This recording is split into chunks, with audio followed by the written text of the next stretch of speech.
All right, Josh, this is Cooper. He's 18 months old, golden retriever, BFFs with Walter. They live near each other in the city, Washington, D.C. Pretty much same exact issues. Pulling, barking, jumping, really excited behavior to the point that they can't bring him anywhere. They can't let him off leash with knowing he'll come back. Obviously you see him biting at the leash right now. But yeah, owners just basically want dogs who will actually listen to them and they can actually do things with, versus just restraining them to the point of danger. Yeah.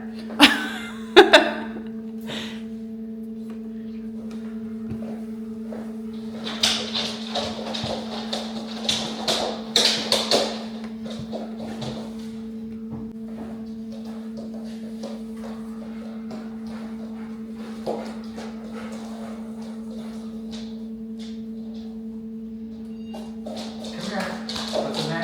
Cooper. Come here, Cooper. Cooper. Good. Alright, Cooper, come. Good boy. Good. Very nice. Good. Good. Good. Good.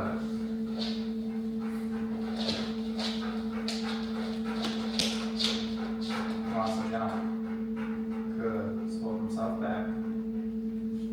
Good. The jumping's very bad. Very bad. It's very dangerous. Good.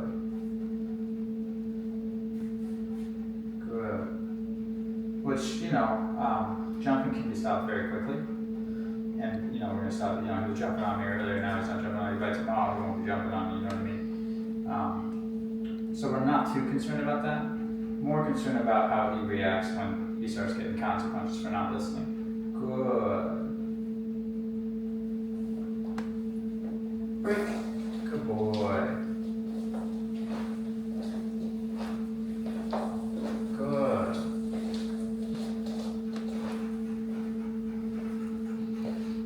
Come. Good.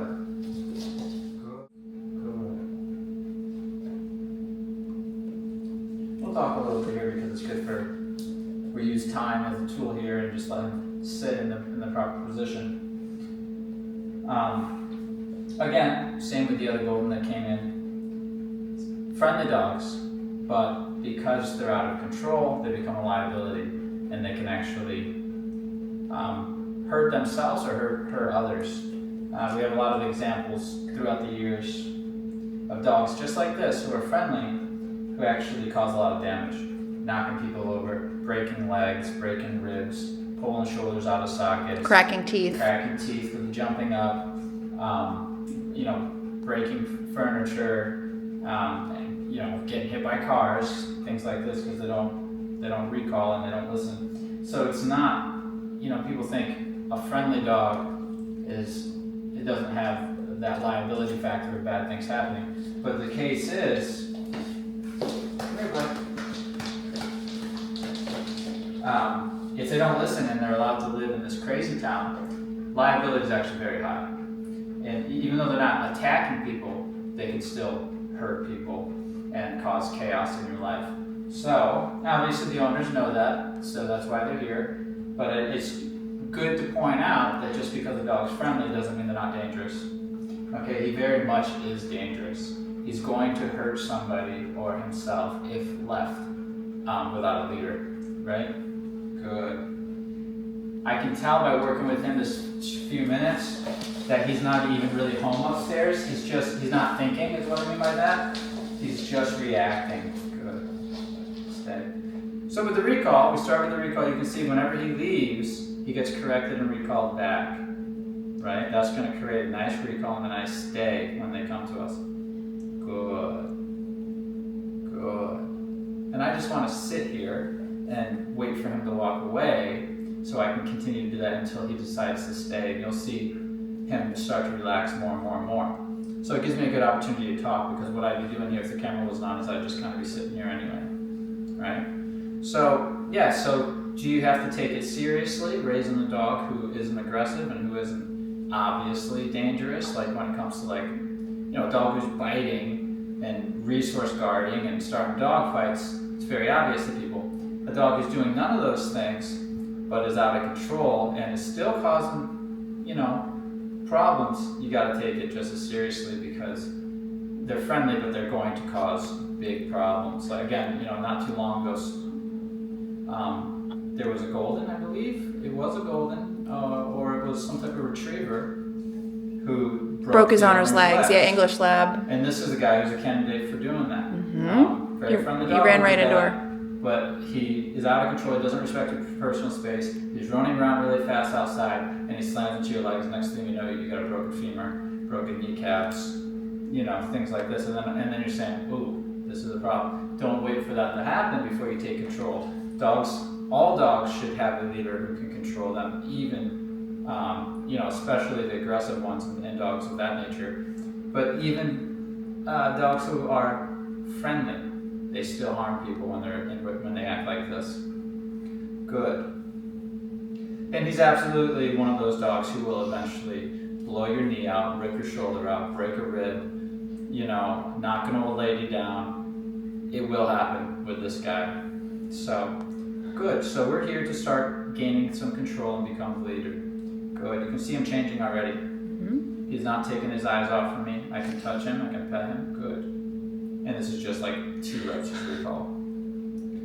Good. Break. Good boy, Cooper. Good job. Okay.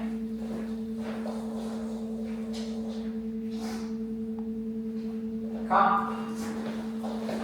Wow. Good. Good. Doesn't take them long to learn these commands. The commands are really easy. They're things they already naturally know, like recall. That's why we love dogs, because they pick up on these types of things really fast. The rest is just attitude, whether or not they want to listen. And dogs are designed for you to earn the position of leader, to be able to tell them what to do and what not to do. They don't give it away for free. Even nice, friendly dogs don't give it away for free. So, good. Break. Good boy.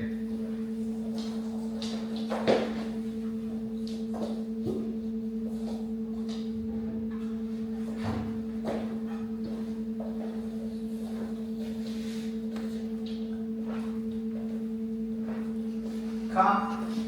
Good. Good. Good. Good. You see that state's nice. He's entering a state that I haven't seen yet. That's what I love about the golden retrievers. Good. All that reward, I'm rewarding him when he's in this state that's saying, let me try to do what you want. All right, let me forget about all my ideas and concentrate on your ideas. There we go. Good. That recall is going to need some work as far as position because he goes all around, but good. As far as a starting point, not too bad. Good. Good. He's not used to being in a follower state. He enters it, but then you can see the brain starts to. Good.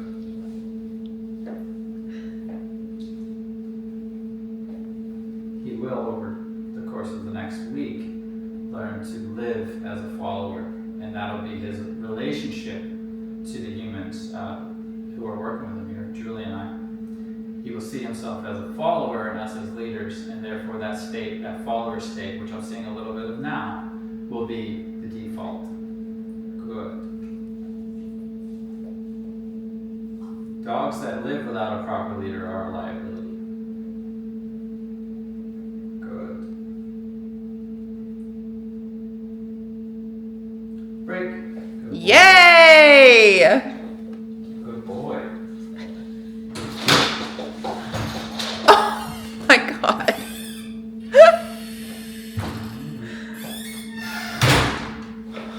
Give him a second and then we'll recall call him in.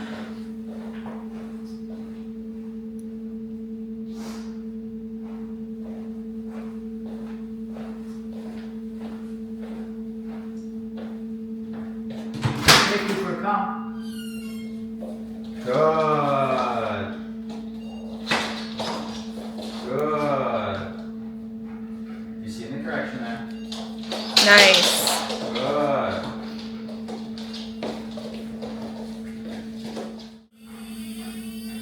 Now what happens, I'm imagining, when he jumps on people, he gets pet for jumping. So it's sensing the message that you want him to do that more, right? We talked in the other video, but it's worth repeating. When if you can use praise and affection as a reward system, make them work for it. Don't just give it away free, or even worse, give it away when they're behaving poorly. They'll actually work to please you, right?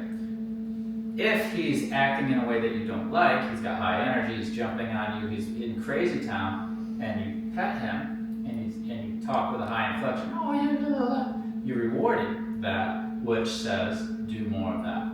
So, if he jumps on you, and you pet him, and talk to him with baby talk, you're saying, do that more, and do it more intense, right? If you punish it, it says, don't do that more, and be less intense, okay? When it comes to Behavior 101, the only things you got to work with as far as tools go is a reward system and a punishing system, right? You can reward something, which will increase it, make it more likely to happen and keep happening, or you can punish it, which will make it less likely to keep happening. What's happening with him is he's being rewarded for jumping. He's being rewarded for being crazy, right?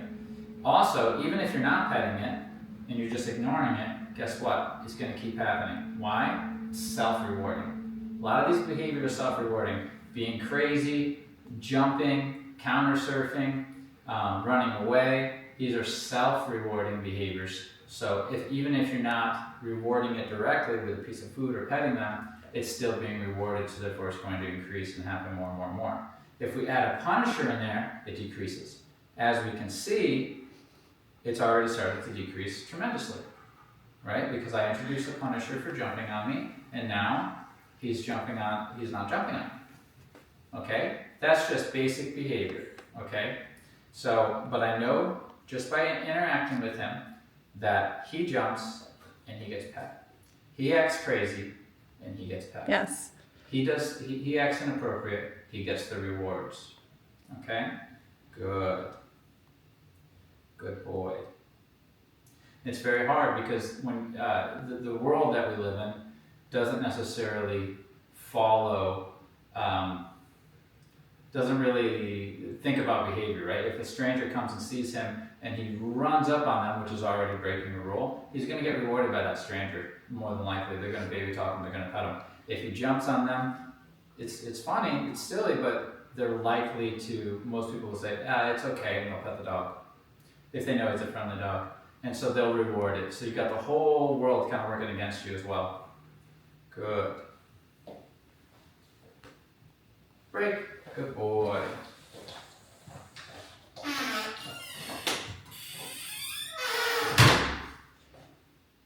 Okay.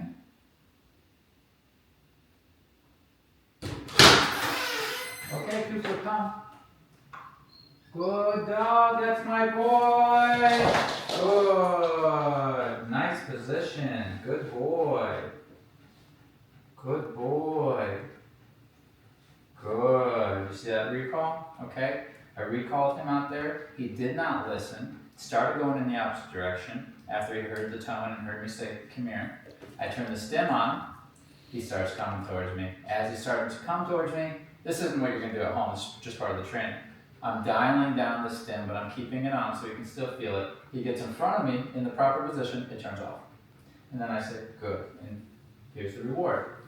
We talked about this in the other video as well, but the reason why the affection and the praise is going to be worth more now is because it's contrasted with punishment and correction. So now that he actually, we're introducing punishment and corrections, that means that the rewards of being praised and getting some physical affection here become more valuable. He's also learning calm affection. So we're training the state of mind to be, when you're getting affection, it means to be calm, right? And how we do that is, if I go to give him affection and he amps up and starts going into crazy town, he'll receive a correction. That'll produce calmness. Once he's calm, post-correction, I go back to my affection, right? And then he stays calm, good. So we've done very fast, calm affection. We need to be able to achieve that so that we can use praise and affection as a reward without it making a dog go crazy. So they all learn, every dog that comes through here learns calm affection. When you're being told you're doing good, just stay in that nice, dreamy, calm place, and you're doing it perfectly. Where it falls apart is if you go to pet the dog and they get amped up and they go crazy, right? Then it's useless. Good. Break. Good boy. Very nice. Very nice. Let's let Riggins down here. Good boy. Good.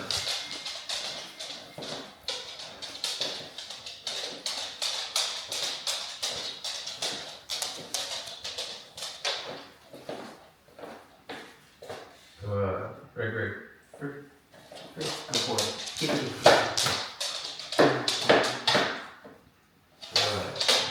Good. He has the ability built in to receive, to go into that follower state in that calm, submissive state. We just needed to be able to access it and tell him that's the answer for everything. If I'm talking to you, if I'm interacting with you, if you go to this calm, submissive, relaxed place, it's the right answer, right? Because I can talk to that brain, I can teach that brain. But the crazy brain, you can't get the message across. And what another dog will do, such as Riggins, if they were in this room alone and this guy went to crazy town, the Riggins would want to correct that, right? And he would correct that. Dogs correct that energy. So we can too. We can see our dog elevating in energy and we can correct it. Once the dog calms down, we can say, good. This is state of mind training. It teaches the dog to carry a default, calm, submissive state of mind, which then the dog only leaves if you offer it. They're always in the calm state of mind unless you've offered otherwise, okay? And then you can turn it off. As soon as we're done, back to the calm state. So the calm state is our default, all right? And you can see that if the dog's carrying that state, life's much more manageable even if you didn't have the commands. Of course, we're going to have nice top-notch commands included as well. So we'll have a calm dog who listens with these commands. Good. Come. That's Nice. Look at that. The curl around. This is where you'll learn. Good. Good. All that will go away and it'll just be right to the front, okay? Good. Good. See, he's entering a very calm place, right? Good. Respecting my personal space. As the leader, the dog isn't allowed to come into your personal space and start disrespecting you, jumping on you, pawing at you, nudging you, taking crazy energy and bringing it close to you. Unless I've offered it, that gets corrected.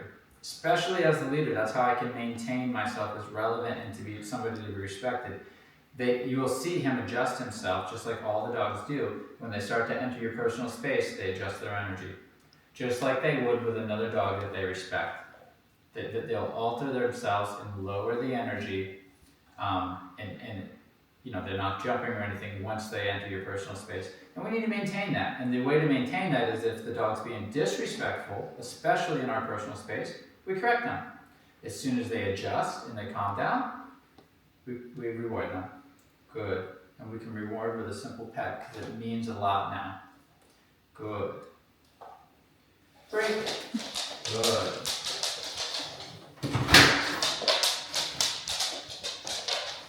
You see him trying to go past me to the resource outside. Break. Nice. Break. Come on.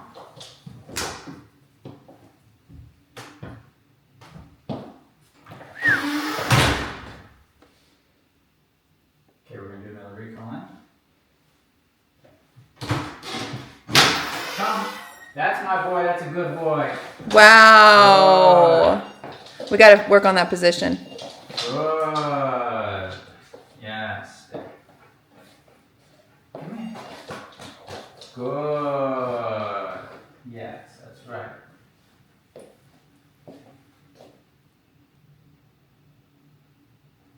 Break. Good. Not bad. Come. Wow. Whoa, look at that position. That's the position. Good boy. Nice. Good. Good. Stay.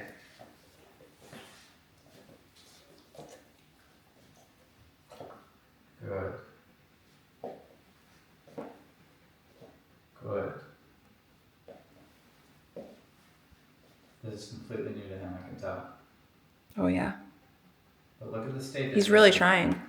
That's the state of mind. Yep. He's going into a follower, which is somebody just trying. A dog is trying to listen to what you're saying. And if a dog's trying, they're going to get the answer right because it's stuff simple. So easy. We're not teaching them to do a cartwheel, then a backflip. You know, it's not like a dance routine. Simple stuff here. Good.